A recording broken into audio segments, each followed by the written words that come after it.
ESIC quota மூலமா medical seat வாங்குறத பத்தின ஒரு குவிக் அப்டேட் இது.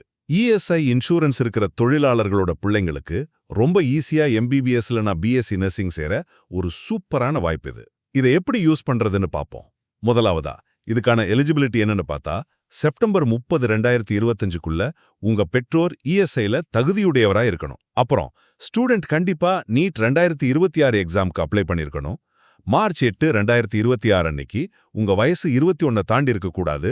ஆனா கல்யாணம் ஆகாத பெண்களுக்கு இந்த வயசு வரம்பு கிடையாது. இந்த தகுதியை ஒரு விஐபி பாஸ் மாதிரி நினைச்சுக்கோங்க. ஆனா உள்ள நுழைய நீட் எக்ஸாம்ல உங்க தகுதியை நீங்க நிரூபிக்கணும். கரெக்ட் தானா? இரண்டாவதா, எப்படி அப்ளை பண்றது? இது 2 சாவி இருக்கிற ஒரு லாக்கரை திறக்கிற மாதிரிங்க.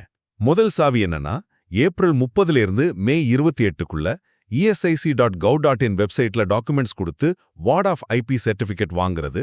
ரெண்டாவது சாவி, அந்த சர்டிபிகேட்டை வச்சுக்கிட்டு mcc.nic.in அப்படிங்கிற மெடிக்கல் கவுன்சிலிங் வெப்சைட்ல ரெஜிஸ்டர் பண்றது. இந்த 2 சாவியும் யூஸ் பண்ணி சீட் வாங்கின அப்புறம் உள்ள ஒரு சின்ன கண்டிஷன் இருக்கு.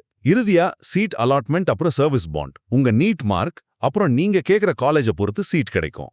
ஒரு வருஷத்துக்கான ஃபீஸ் வெறும் 24,000 ரூபாய் தான். ஆனா படிச்சு முடிச்சலும் ஒரு வருஷம் கண்டிப்பா இஎஸ்ஐ இல்ல கவர்மெண்ட் ஹாஸ்பிட்டல்ல வேலை செய்யணும். மீறினா 5 லட்சம் ரூபாய் ஃபைன்.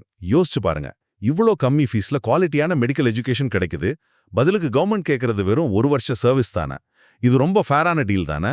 கரெக்டான டைம்ல சர்டிபிகேட் வாங்கி நீட்ல ஜெயிச்சு ஒரு வருஷம் மக்கள் சேவை செய்ய நீங்க ரெடினா இந்த மெடிக்கல் சீட் உங்களுக்கானது தான்.